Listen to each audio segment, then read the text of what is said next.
Yaz. Hello, Esmee. So today, guys, we've got Esmee on the pod. So we're going to have a little chat to her about a bit of everything, really, knowing us. So, yeah. So I did actually have a quick fire game for you to ease you in. Go ahead. On my 7 Trent envelope. Love that for us. Very professional. So. Has it got your address on the back, yes? No, I took the paper out. Letting the whole nation know. Yeah, just letting everyone know where I live. Actually, I'm not going to say the example. Don't mind me about it. So, if you could live in somewhere lavish as a millionaire or give up everything for a farm that's totally sustainable, what would you do? Wait, Which would you let me choose? clarify that thing. So do you mean like living on like a homestead or Yeah. living somewhere luxury holiday? Yeah, so you can either be a millionaire though, so you can go uptown, you could live in LA or New York or wherever you wanted, Dubai, and have that lifestyle, endless money, basically. You live like a Or- rich farmer. Or you could give everything up, no phones, nothing, and just live somewhere with everyone you love remotely and be completely cut off from the world. What would you rather? I think I'd say, both in an ideal world, isn't it? Yeah. I'd say, let's say we could have it lavish and have the money, because then you've got the option to Give it all up. own a farm and still have that lifestyle. Yeah. As well, so because you've got unlimited money to do whatever you want with it. So if you wanted that place where you could get away, you could still own that. Is that part of the answer? Of course you can. Yeah, So, you can have whatever you like. Exactly. So if you want unlimited money, I understand that. But with me being introverted, extroverted, would I be able to sustain that? Way of life. Introverted, not introverted, to be able to sustain that sort of lifestyle. Or I couldn't say that. Yeah, everyone says, oh, I just want to live on a farm and have no social media and do that. But I mean, it's one thing saying it and it's another thing doing it. And what does that look like for a lifelong goal? Do you know what I mean? Yeah, never. With having unlimited money, you could adapt your lifestyle to however you wanted it. You could have money in the bank but live a very minimal life. That's so true. Invest it in other places, or you have the option to go and have that life, but you've also have the option to go in the mountains and buy an absolute beautiful penthouse that's isolated, you know what I mean, as well. Yeah. And afford to have all your family moved around you, wouldn't you? Well, it's more about like the lifestyle. Would you rather be rich in a city or rich in the country? So that's what... Yeah. So that's what I'm saying. So you're saying that my answer's not valid then, because you're saying... I think it's more adaptable, really, because you've just made the point of, like, if you just lived a rich lifestyle anyway, you could buy the farm anyway, so I guess it's not necessarily that's the two options. I guess it more comes down to the lifestyle. What would you prefer, be rich in a city or rich in the countryside? Would you put the work in if you lived on a homestead, or would you prefer to have Uber still?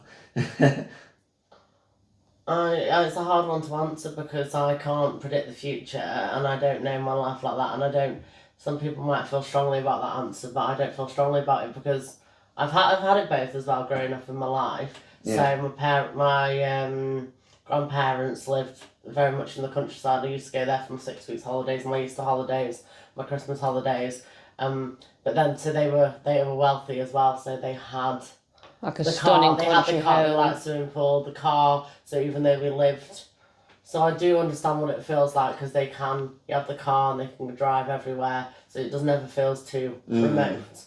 As that would be a worry that it'd be too remote, but then witnessing that and living that you won't feel like that. So the answer is, I'd like both. I'd like both, but I mean, there's the cliches around, money doesn't make you happy and all that, but it's like if you had that big lifestyle with all that money, where's that lifestyle going to lead you?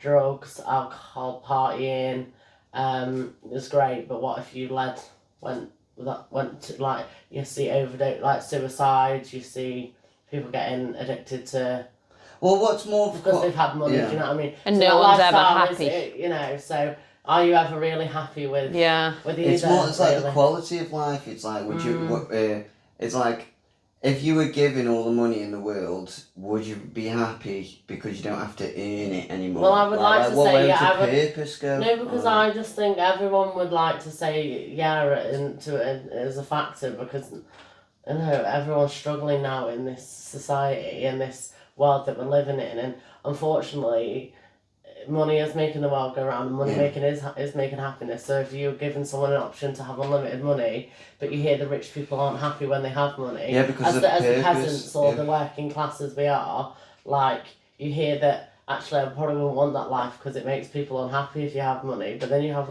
thousands of people that are happy that have got a lot of money. So yeah, but that's because they're doing something to get that money. It's like if you play a game on, like, for example, let's just use GTA for example. Like, if you play GTA and you play it with all the cheats and all the mods and everything, and everything's just quick accessible, the only thing you can have fun with is the fucking rocket that make you fly through the whole map. Whereas if you actually had to earn to get that vehicle, you had to whatever reward that gave you, it'd seem more fun because it's taking that hard to get there that when you do it, it's so good. would you say that your answer would be to live on the farm, perhaps work for it, would do me better, and get there to being with a lot of money, rather than being someone with the money, and having, so your answer would be the but like, as much as I wouldn't work up to be that millionaire. As much as I wouldn't like the process per se, I would feel more fulfilled. I'd feel pride more purpose, pride and that sort of thing. And like you're actually passing something on, like you. Yeah. Because like it's wholesome, isn't it? Oh yeah. It is wholesome. Yeah. But like, if you think about it, like, what's the main thing that you're expected to pass on to your children? Really, if you make it, it's property, it's assets, it's land, that sort of thing, isn't it? And all those things are either passed on or I just think, what if you're not a driven person and you're living that life and you don't go on to make it and you're just stuck out there? Well, it's fine. You could be a worker bee. Someone's got to do it. Health. It's fine. Someone's got to do the grunt work. So it's fine. Someone's got to do that. Some people are happy like that. Some people are happy like not necessarily. They are. Like, they just want their 2 holidays a year, and then fucking work in, like, as a kitchen porter, and then it's fine. But other people are destined to do more. Whenever it's sort of thing. Like, I like purpose. I'm very purpose driven, and like, it seems like I'd like to live on a farm. It would be nice, but the amount of work and effort that you have to do, I wouldn't have time for me other passions in life. So it is like, it seems more appealing to have the rich lifestyle and not have to earn it. But then I'd feel sort of like aimless. Whereas if I was on a farm, even though I'm not necessarily doing what I'm doing, at the end of the day I could be like, I've done that. Yeah. Because what is it, when you get your land, it'll be, the third house? Yeah, I think so. Yeah, you'll have a goat there, a dirt bike track. I'd have 2 goats because I couldn't have one of an animal unless it's like an animal that likes to live alone. Like, the cat's fine because it doesn't care about having its own species because it gets on quite well with the dogs, doesn't it? What would your answer be? Well, Homestead or rich city life? I think, not if we're not looking at politics and things as a whole, I'd choose a rich city life. Oh, because the accessibility of it? Or, yeah, just unlimited money and you can do what you want. I don't know if it'd bring me happiness like you said. Yeah, well, that's what I'm worried about, because like it does seem good to live the rich city life, but then it seems almost empty and aimless. So but what you're saying, you'd rather not do it on the off chance that you still might not be happy because you've got money? But because you haven't earned it, there's nothing. There's nothing and to your morals and your purpose. Yeah. Because like, if I won the lottery now, and I was like, right, I'm gonna invest this and all this stuff that I want to do in life, in the back of my head, a little scratch in the back of my head, would be like, you don't deserve this. I'd have like imposter syndrome. I'd be like, but you got an easy way out of this. You know what I mean? It'd be like that in the back of my head up for the rest of my life. So don't you think if you came from money and you did something with it and created your own business, which was your own narrative or your own whatever it was, from money that you'd been given, you still couldn't feel purposeful for something you've then built up from scratch, a business or whatever, a family or something you might funded your own. Because you had the money kickstarted for a free, business. but You've either got to do but or then, do you treating that as not valuable because you've had money given to you? But the expectations, you have to do a lot more with that potential. That's how I feel like. If you come from nothing to something, like You earned it. You can just You own sustain it. you can just own a standard business, and you can have pride in that. But let's say, for example, your dad came from a business, and then he just passes it on to you. That's not what I just said. No, she means if, say, you inherited money. Yeah. And then you set up your own business with that money rather than spending it. Was that not something you'd be proud of because you still came in from money and you got what you got because you had that money to invest in something that you've created? Yeah, you had the funds to kickstart. I'm saying you can have that. So with this country life, do you know what I mean? You can have that as well. But are you saying you couldn't value that because you'd come into money and then you made it? I'd feel like I'd have to do a lot more with it. That's what I'm saying. Like if I came from rich, I can't just live a mediocre lifestyle. I've got to be the fucking best at what I'm fucking going for then, and that's a lot more pressure than if coming from nothing to something. Like that point I was trying to make earlier with the business. If you come from nothing to something, you just own a bog standard business, and then you're like, oh, I've done this. Whereas if you're given a business or whatever, then it's a bit more hard to grasp with. Now you've got to scale that even more. Now the point that you were making about the investment. Now if that investment turns into something, then yeah, fair enough. You've gone from 100,000 there to a millionaire. Now that's like wow. But then your kids, now how are they gonna carry on? You're getting none of it. I'm putting this to dog's trust in me will. Hey, well, Jackie Chan. It depends on your parenting life because some people can be children can come into money and still be humble with it, but have money. Some people. Children just spoil them and just have absolutely spoiled, and others might hold back and not feel the wrath of the money. Yeah. Do you know what I mean? And still really, because it's up to you as parents what you do with that, whether you sort of give it to them and whatnot. So we might hold it all back and sort of teach them if they don't have the money, even though. It would still give them entitlement because they would know. Or you might do a parenting style where you never tell the children that they come from money, do you know what I mean? And they just say, oh, mum and dad have worked hard for it, and that's their mantra, do you know what I mean? Well, Jackie Chan, he's got $400 million in his bank, and he's giving it all to charities, and he's not giving a single penny to his son. Well, there you are. Then so that his son he's been brought up in the rich lifestyle, and he's been given the best knowledge and experiences in life and all that sort of stuff, and expectations and education and gratification, all that sort of thing that Jackie Chan is part of. But then it's like as soon as you leave, now you got to do everything by yourself. Yeah. And I feel like that's probably a better way because like as far as Benito wants to go with what he wants to earn and stuff. Like as much as Benito would help your kids and that, I doubt you're gonna give them money. Hand them on a plate. I think where you've come from, your mum very much had money in the respect of she worked really hard, and you did have the luxury. But and your money. She installed it into you and Lily from a very young age. Your chores, what she expects of you, what you to go out and do in this world, what she expects of you. I'm sorry, I know I've got it, but you're not having it this week. You go if you want it, you go out and do your paper round, you go out and do this, do you know what I mean? So she installed that and she had money sat there, I'm sure she did, do you know what I mean? Not like lots of it, but I mean, she worked for her money. Yeah, she had like lots of money as in, but I mean, she could sustain the life that she had with the children, do you know what I mean? Yeah. And any money that she's given you was for a purpose, the whole point of that. You had a lovely money. home and she had a car and she worked hard, she went out. Well, the car, she had to borrow money off her parents and pay it back for the car.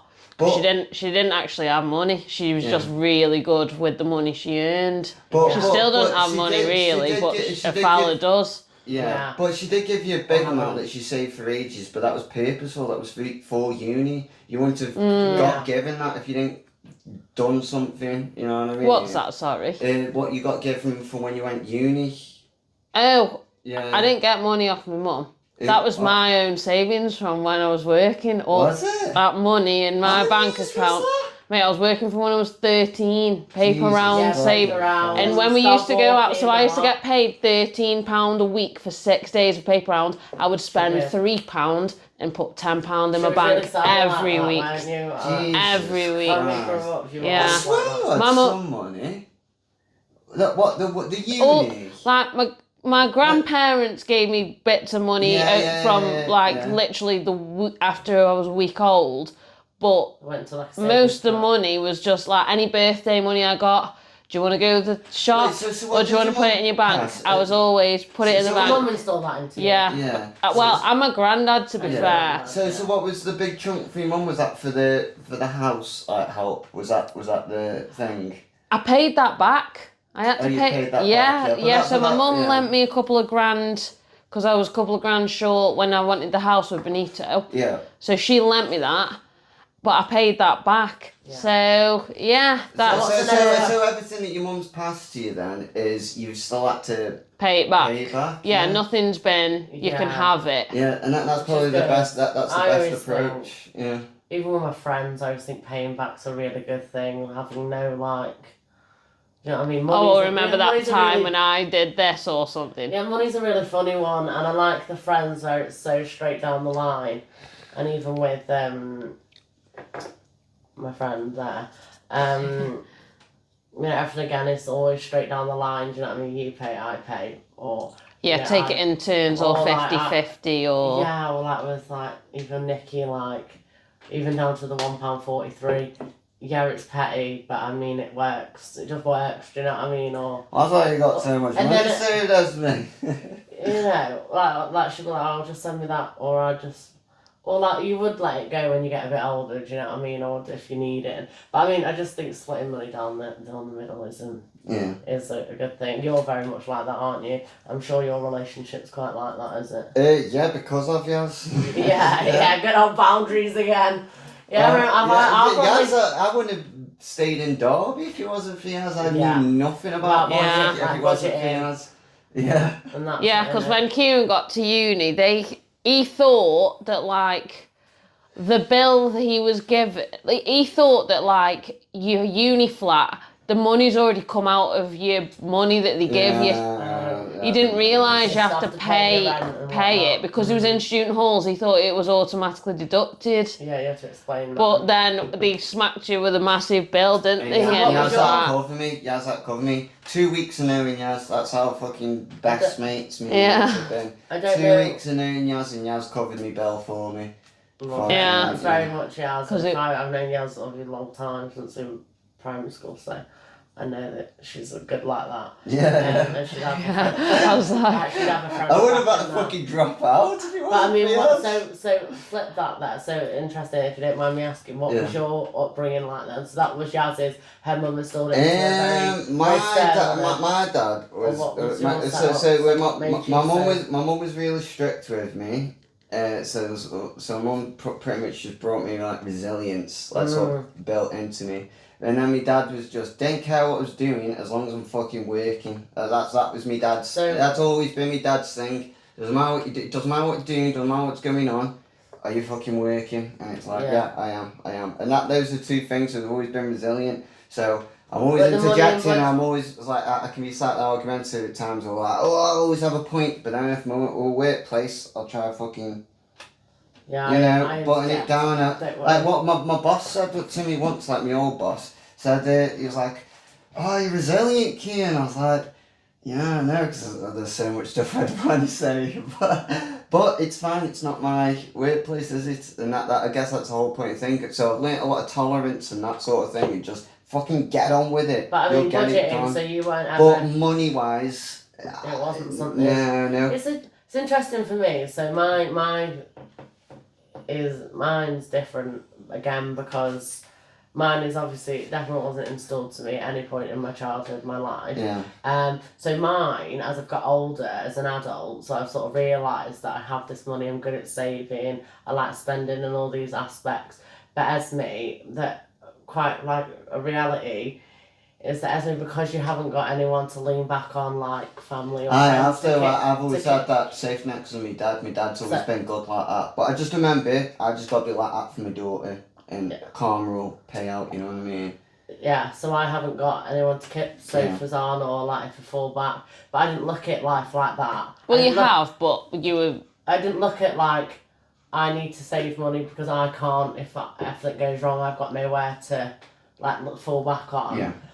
Got a good family and I've got good friends, but I never looked at my life as like I had that. But that was never an aspect until recently when I was looking at why I am this way and why I've got these savings and why I do.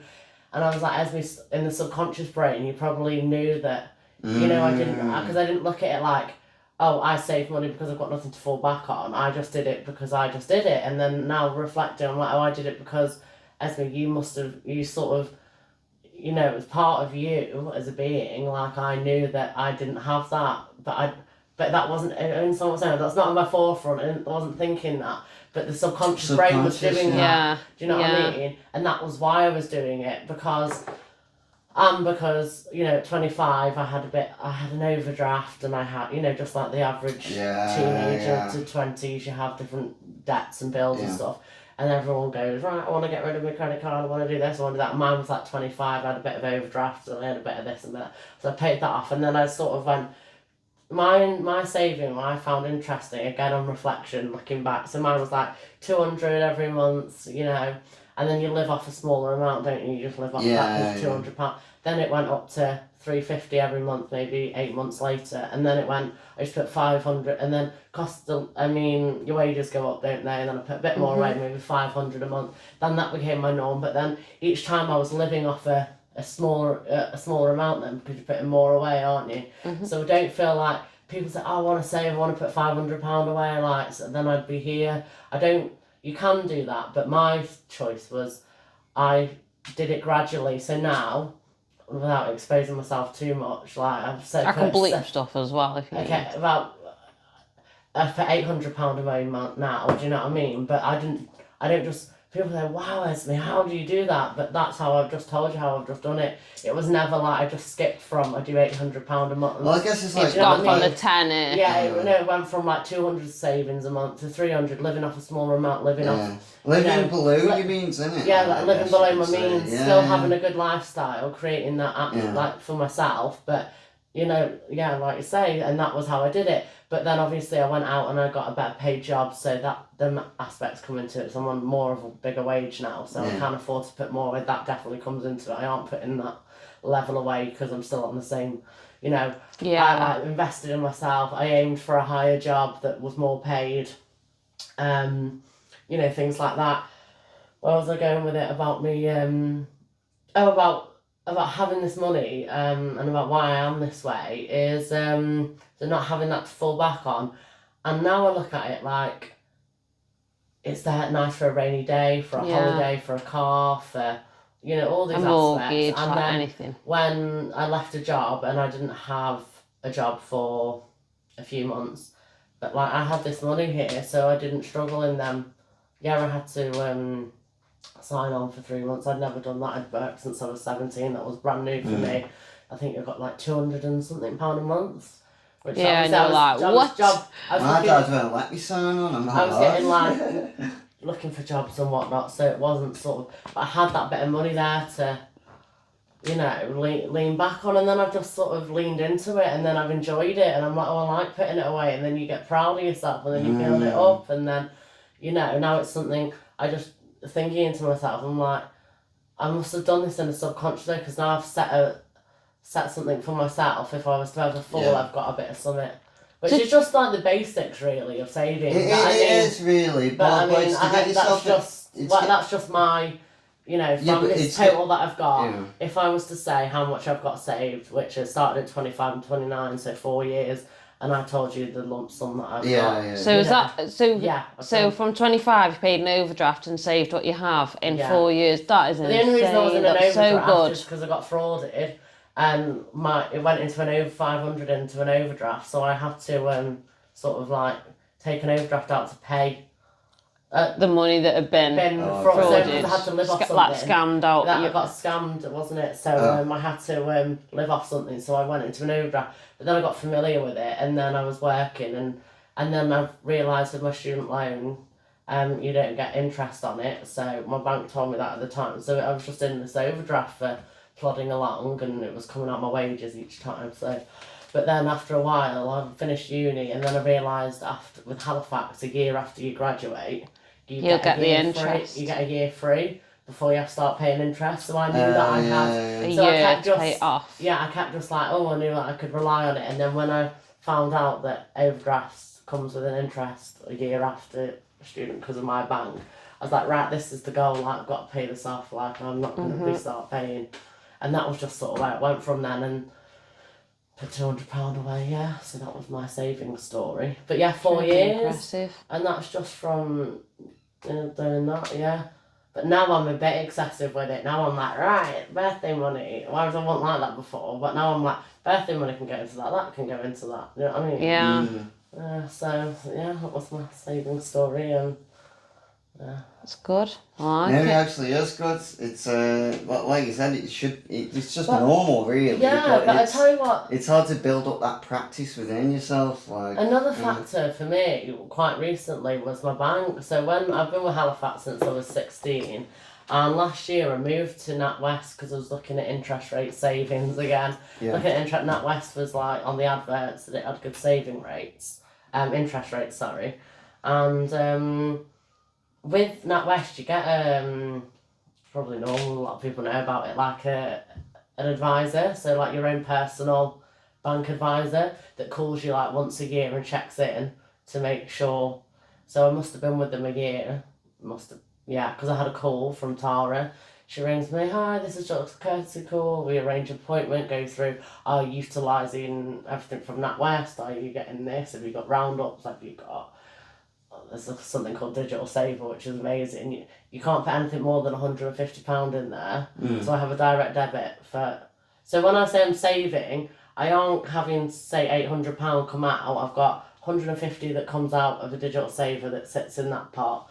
I have 300 that goes into another pot, which is my money. Yeah. Do you know what I mean? And then I have maybe 200 over here. Do you know what I mean? So it's not like I'm having a lump sum like that.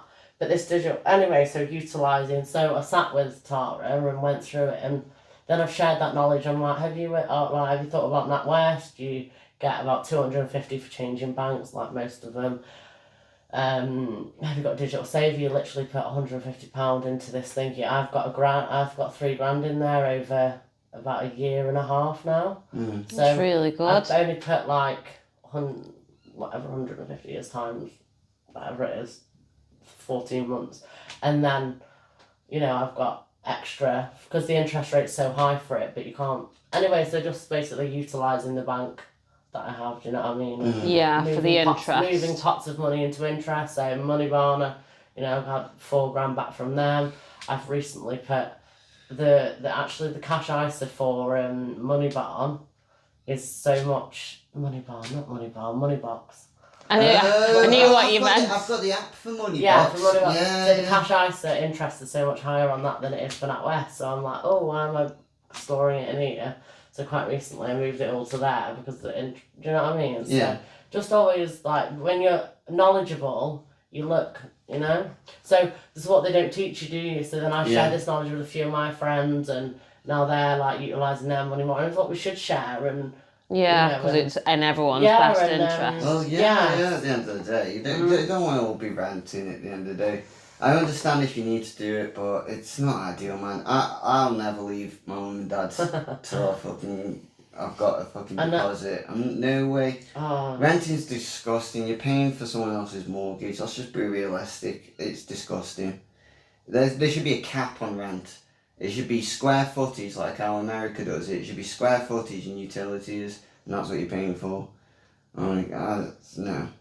What, the size of the house and the bills? And the bills and like accessibility, so you can let's say for example it doesn't matter because the shower head is. Yeah, but don't forget in America the mortgages are way lower because the house prices are way lower because they pay for their medical care.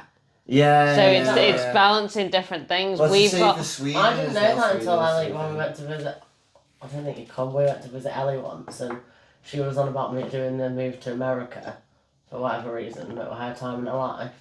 And she told me that you have to pay for an ambulance out there. And I didn't even know that. Yeah, someone that's told how, me it was like unaware I am sometimes. someone told me it was like 100 round the 100k mark just to have a baby in America. Yeah, yeah, but you don't. Maybe. Yeah, Do we but both visit yeah, that but time? you. I don't know. I don't. Yeah, but you don't pay. If you haven't got the money, you don't pay for it. It just comes out your tax. And you're forever in debt. Yeah, it's just your tax bracket just goes higher. That's all it is. Yeah. Well, I'm not saying that's all it is, because obviously you don't want to be paying a percentage more at your wage, do you? But like, if you're poor, you can deliver a baby for free. Like, if you've got no money, like, you can live in a house. Like, you don't have to pay tax. You know what I mean? Like, it's weird. Like, It's better to just pay for health insurance and it and just claim off that. Realistically, that's what I want to do for Bupa. I want to get on Bupa. I don't want to fucking. What's Bupa? Bet your bloody work offers private healthcare and you just forgot because you didn't want to look at it. They did a bike scheme when it first started as well. The cycle to work scheme. I work at a delivery company down Cannock, so it's Oh, like do you? yeah. Is that a new one? No, like So the main hub is down Cannock, but I actually just work from home and it's pretty easy to be fair. Cool. Yeah, but I think they do. Have you been doing that long? Yeah. 5 years now. 5.5 years, yeah. Well, okay, I didn't know. Sorry, I didn't know. I've mentioned that I've done graphic design that before, but I probably haven't been specific about it. Graphic But design. Is that what it is then, graphic design? Yeah, pretty much. What, It's, for a parcel company? yeah. So not deliveries? No, he doesn't they deliver do. the parcels. Right. He does the like I worked any out, though. email, like the email marketing, social media marketing. So if you think of like when you get an advert for Royal Mail or Every or that sort of thing, for the company Kieran works for, that's what he does, and like Christmas gifts, Easter gifts, like marketing type, moving like animations as well as still. I'm with you. I didn't know that, you know. No, that's right.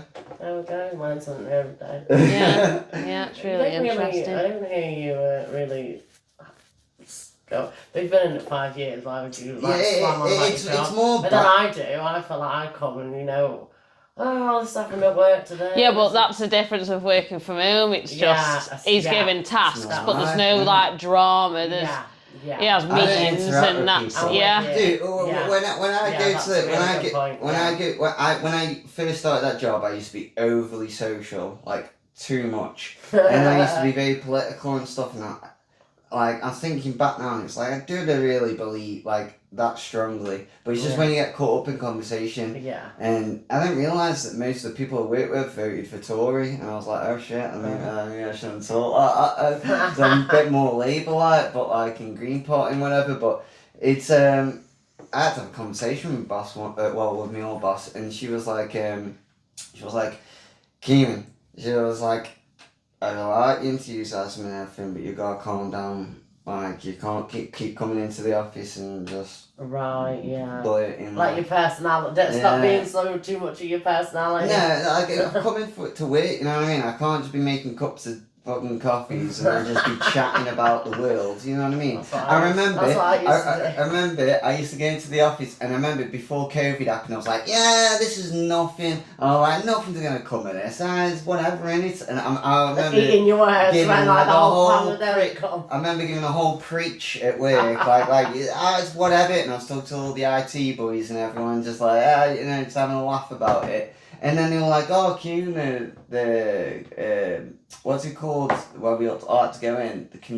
What's it called? The pandemic or what was it called? Lockdown thing. Lockdown's happening with blah blah. We're becoming an enabled business. Do you remember that whole thing? Like, is it enabled business or essential business? Yeah, that was key it. workers. Yeah, key workers. Yeah. I was technically a key worker. But through the transition, there was the 2-week period of where work was You lucky. I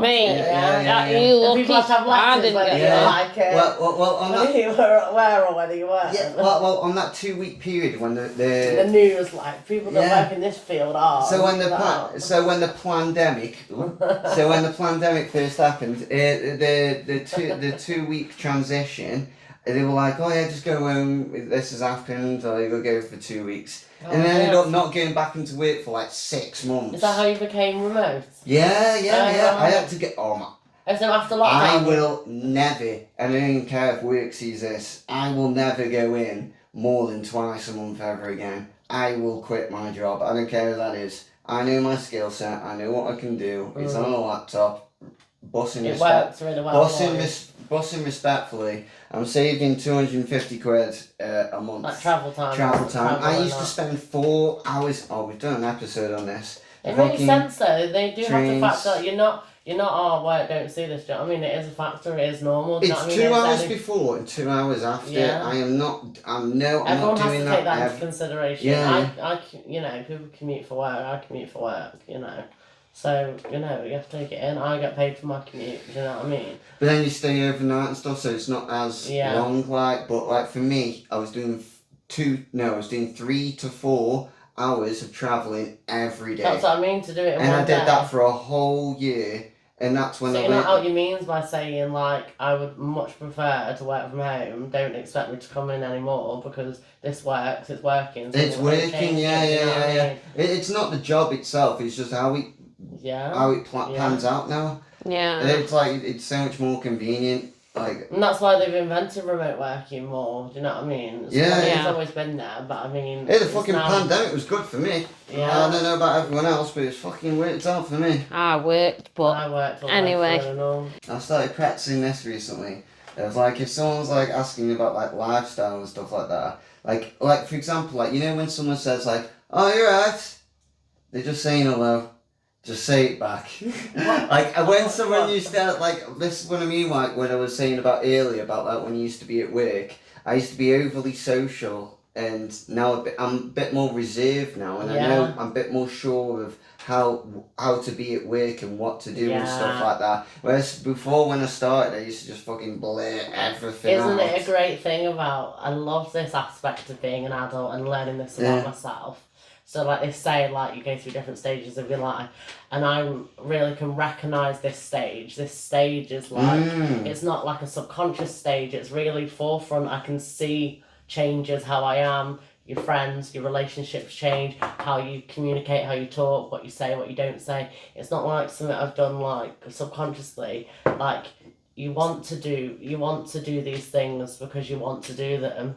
You want to hold back, or you don't have to share that, but it's nice that you're. I don't know, it's hard to describe that. It's just nice. It's just nice being an adult and having more control of yourself and what you share, and not being as naive or as vulnerable, to sort of just disclose as you do from your teens to your early 20s. Yeah. There's the reserved people that never. I think I was more reserved then. And you're more outgoing now.